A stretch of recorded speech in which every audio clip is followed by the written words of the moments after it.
Selamat berjumpa kembali dengan saya Zukirman. Pertemuan kali ini akan saya sampaikan tema tentang implementasi knowledge management.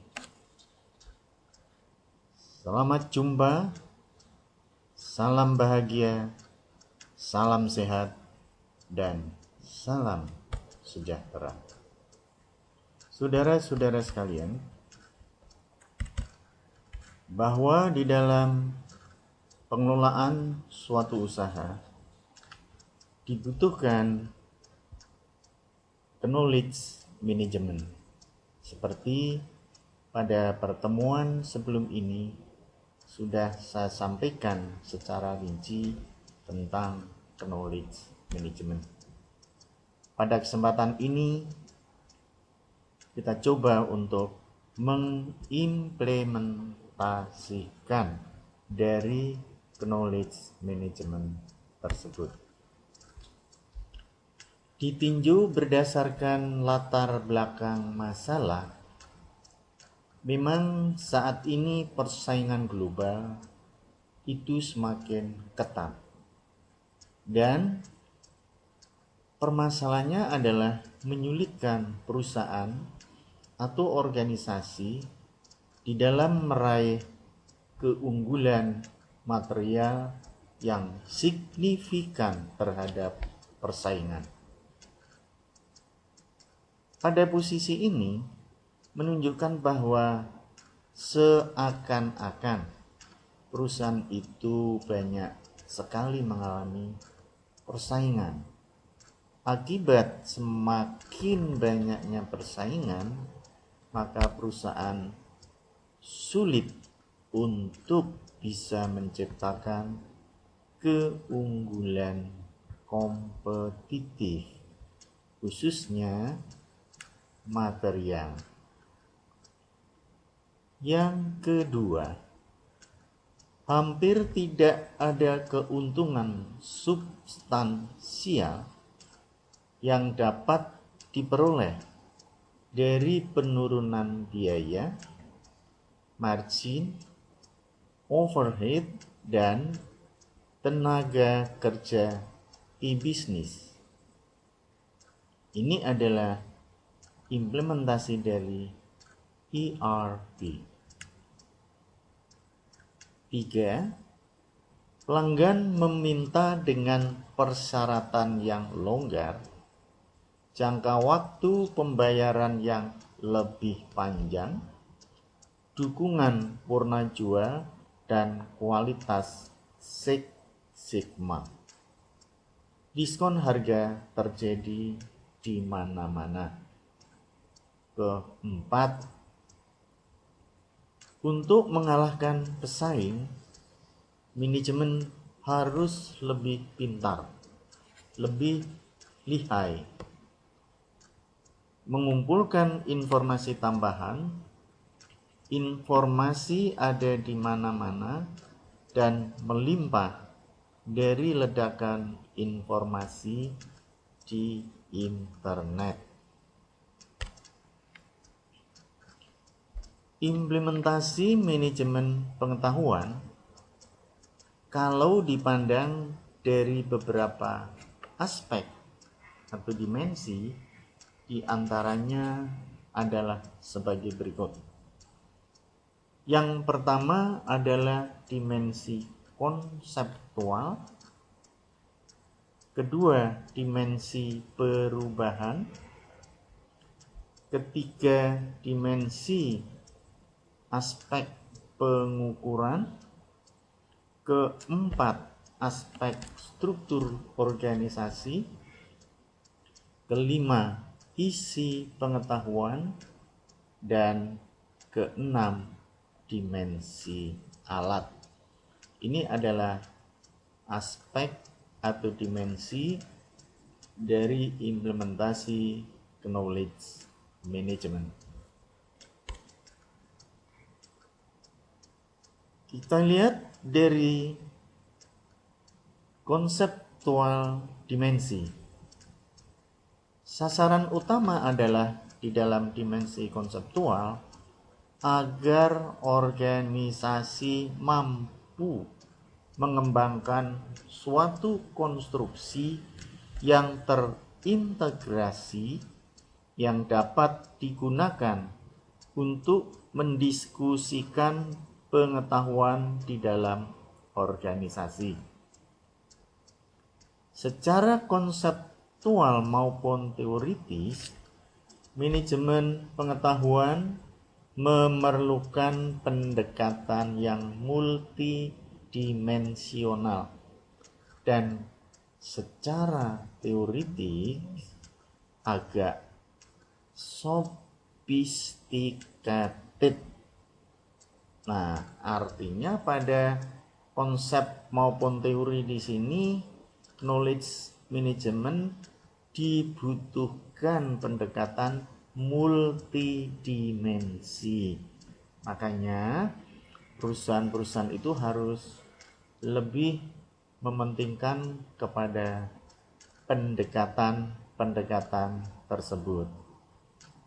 Ketiga, pemrosesan atau teori aktivitas harus dikemas oleh suatu teori yang sesuai dengan kebutuhan, dengan jawaban dari berbagai pertanyaan organisasi yang terkait dengan penerapan manajemen pengetahuan.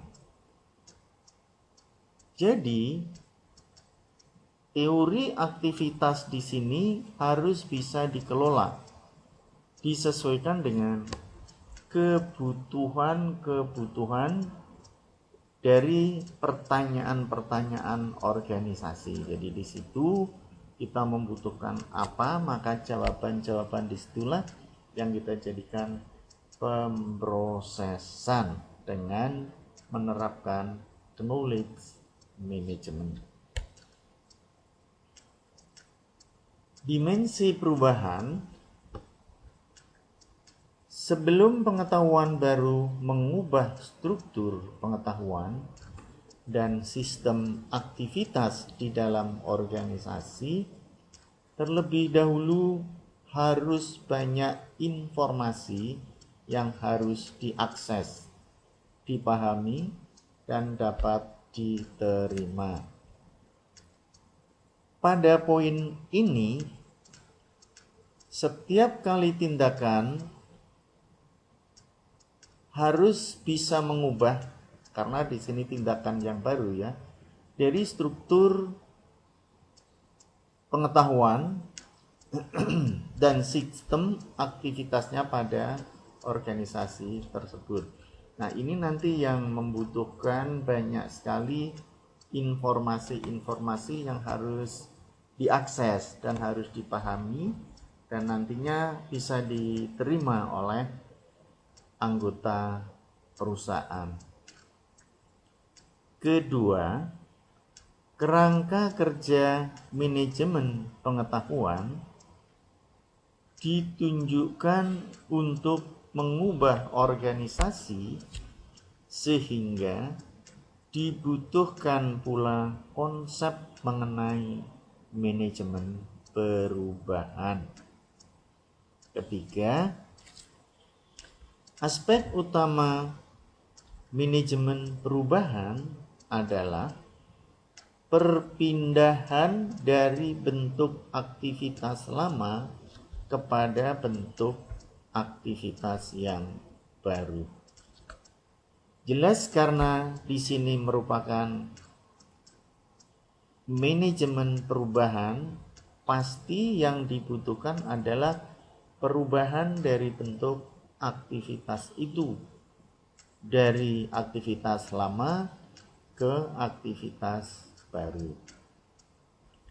Keempat, memerlukan kerjasama dari aktivitas yang berbeda-beda antara yang satu dengan yang lain.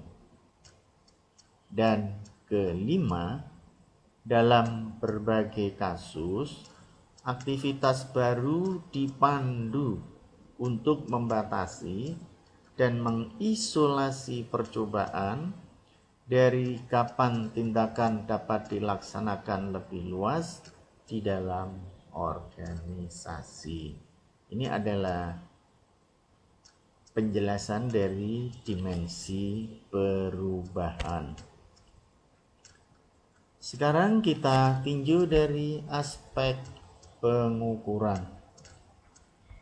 Yang pertama, pengukuran menjadi aspek terpenting karena merupakan mekanisme pengintegrasian di dalam organisasi. Jadi segala sesuatu diukur sehingga mekanisme tersebut bisa terintegrasi atau tidak pada organisasi yang bersangkutan. Kedua, masing-masing sistem pengukuran secara implisit menentukan sudut pandang.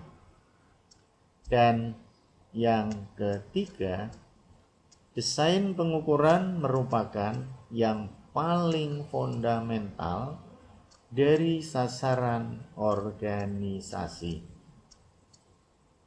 4. Pengukuran juga memungkinkan kita melihat apakah kita telah bergerak ke arah sasaran organisasi yang ingin dituju atau tidak. Tinjauan aspek struktur organisasi. Tinjauan yang pertama, struktur organisasi menjadi yang penting diperhatikan, di mana di dalamnya terdapat pembagian peran dan tanggung jawab yang diperlukan agar efektivitas manajemen pengetahuan dapat terlaksana.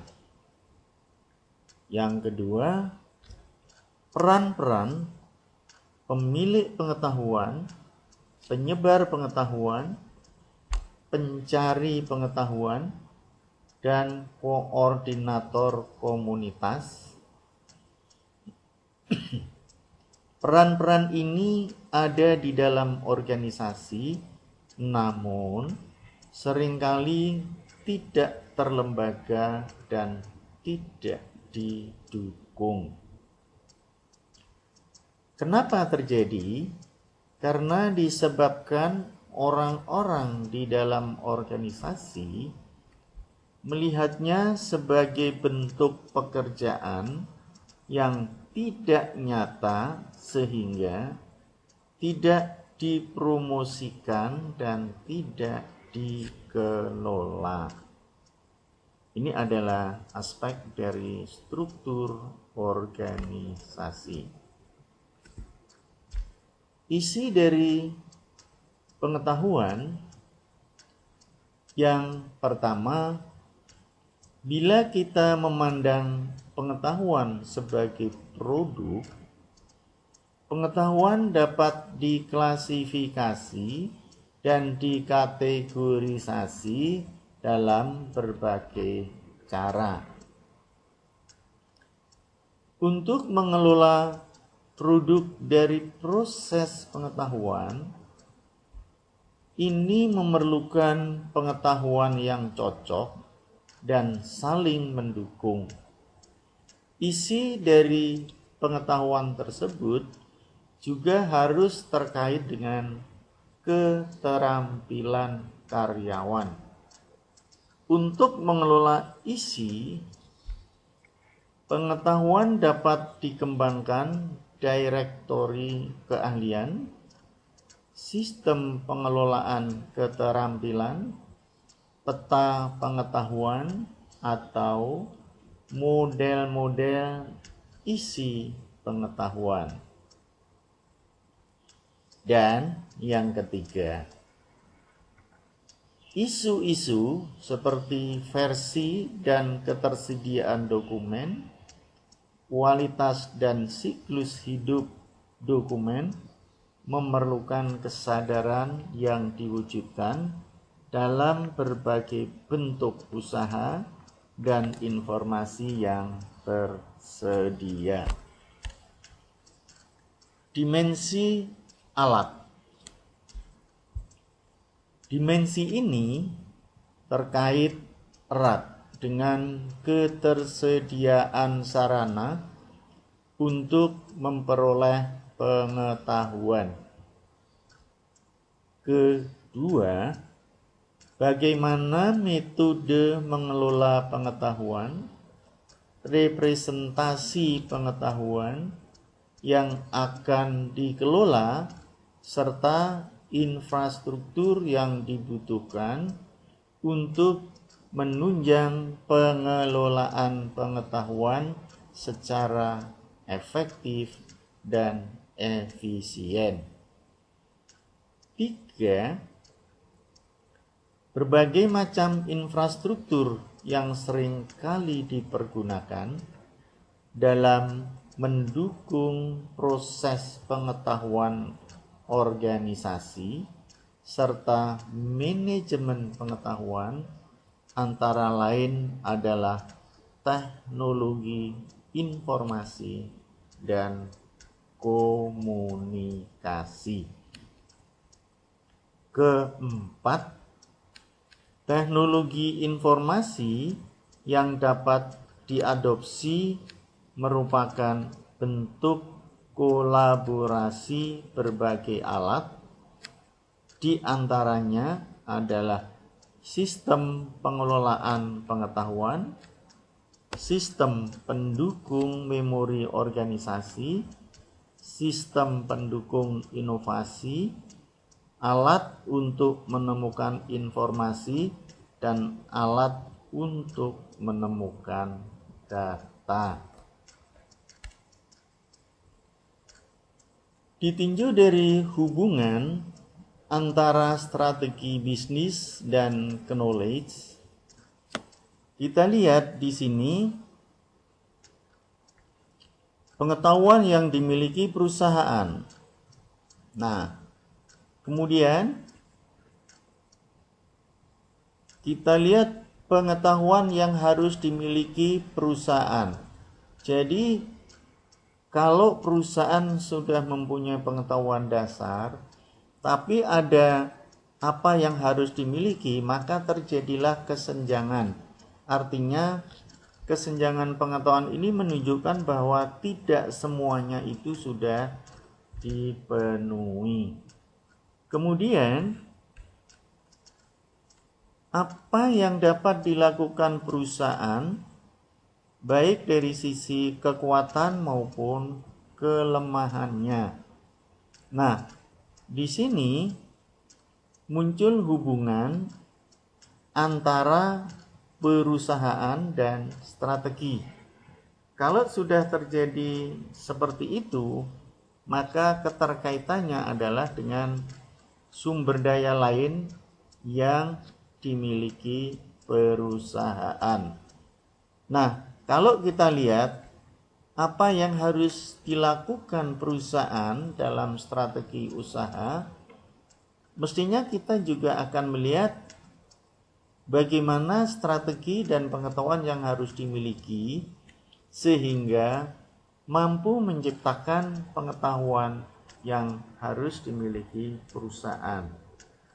Kemudian juga dari sumber daya manusia yang ada, kita juga melihat apa yang harus dimiliki dari sumber daya lain yang harus dimiliki perusahaan. Kemudian kita hubungkan dengan apa yang harus dilakukan, maka terjadilah strategi sumber daya.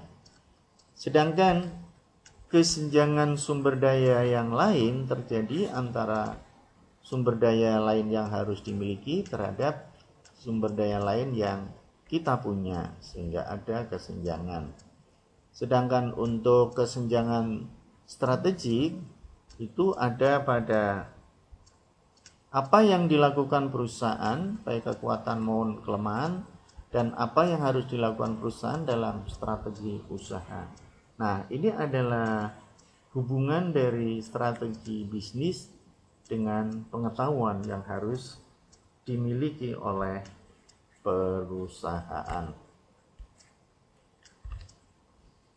Langkah strategik implementasi manajemen pengetahuan yang lain menurut Tiwana 2000, yang pertama adalah analisis infrastruktur, kedua mengaitkan manajemen pengetahuan dengan strategi bisnis, ketiga mendesain infrastruktur manajemen pengetahuan, empat mengaudit aset dan sistem pengetahuan yang ada, 5. Mendesain tim manajemen pengetahuan, 7. Menciptakan blueprint manajemen pengetahuan, 8.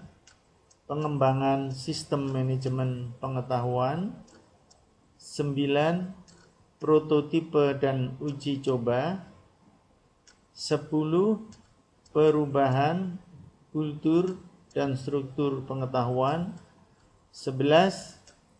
Evaluasi kinerja mengukur ROI dan perbaikan sistem manajemen pengetahuan. Kita lihat dari teorinya Porter dengan value chain-nya ini, kita mulai dari sisi aktivitasnya. Nah, kalau kita lihat dari sport activity mau menuju ke margin, kita ada beberapa indikator yang harus diikuti, mulai dari sumber daya, human resource management, kemudian juga dari teknologi development, kemudian juga di sini dari sisi procurement ada beberapa, di antaranya adalah service, kemudian market dan sales, outbound, logistik, operation, dan inbound logistik. Nah, maka muncullah margin. Jadi dari teori ini diharapkan jadi sport activitiesnya untuk bisa menciptakan margin. Ada beberapa komponen untuk menuju ke sana. Faktor pendukung implementasi manajemen pengetahuan ya. Jadi manajemen pengetahuan itu didukung dari beberapa faktor untuk bisa diimplementasikan. Yang pertama adalah kondisi sosial, kemudian kondisi organisasi, dan kondisi teknologi. Dipandang dari sisi kondisi sosial, seharusnya kondisi sosial ini tercipta dan dibangun terus-menerus oleh organisasi untuk mendorong penciptaan pengetahuan. Yang kedua, kondisi ini dapat melahirkan hal-hal sebagai berikut. Fondasi yang kuat bagi setiap orang untuk lebih membuka pikirannya kepada orang lain. Kedua, penilaian appraisal. 3, kepercayaan trust. 4, autonomi. 5, pengungkitan kompetensi, competence leverage. 6, pekerjaan atau aktivis pengetahuan, knowledge crew or activist.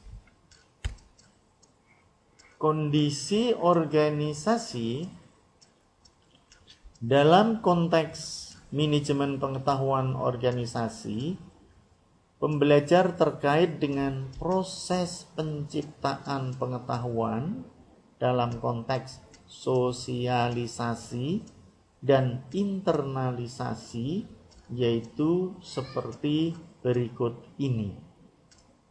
Pertama, tujuan, intention, kemudian select, kemudian fluktuasi dan kekacauan kreatif, fluctuation and creative chaos. Berikutnya, sistem yang terintegrasi ke dalam proses pekerjaan sehari-hari. Kemudian redundansi, mengelola percakapan, managing conversation, mengglobalkan pengetahuan lokal, iklim keterbukaan, komunitas, kolaborasi, dan dialog. Kondisi teknologi, adanya teknologi informasi dan komunikasi dalam memfasilitasi dan menciptakan pengetahuan adalah untuk menghubungkan orang dengan orang lain atau mengeksplisitkan pengetahuan. Di dalam kondisi teknologi ini dibedakan dalam 3 dimensi. Dimensi yang pertama memiliki informasi dan mengeksplisitkan komponen pengetahuan secara online, tersusun, dan terpetakan. Kedua, meningkatkan koordinasi, komunikasi, dan kolaborasi antar individu, tim, atau kelompok untuk mentransfer pengetahuan dari pihak yang memiliki pengetahuan kepada pihak yang membutuhkan. 3.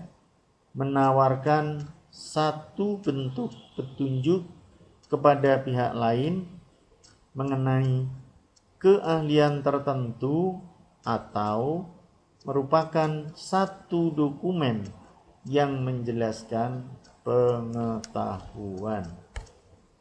Nah, itulah saudara-saudara sekalian dari sisi implementasi knowledge management. Namun demikian, kita tidak bisa melepaskan begitu saja kalau memang dari sisi pendukung di dalam implementasi itu ada yang tidak sempurna atau tidak terpenuhi seluruhnya. Sebab dari sisi kondisi sosial, hampir setiap anggota yang ada di dalam perusahaan tersebut pasti ada yang mengalami kondisi sosialnya tidak sempurna. Sehingga dari dukungan-dukungan tersebut usahakan untuk tidak muncul permasalahan-permasalahan baik dari sisi sosial, organisasi, maupun teknologi. Itulah saudara-saudara yang saya hormati. Saya sangat berterima kasih atas perhatian saudara sekalian, dan saya akhiri perjumpaan kali ini. Saya sampaikan salam sehat, salam sejahtera, dan salam bahagia. Sampai jumpa. Sukirman.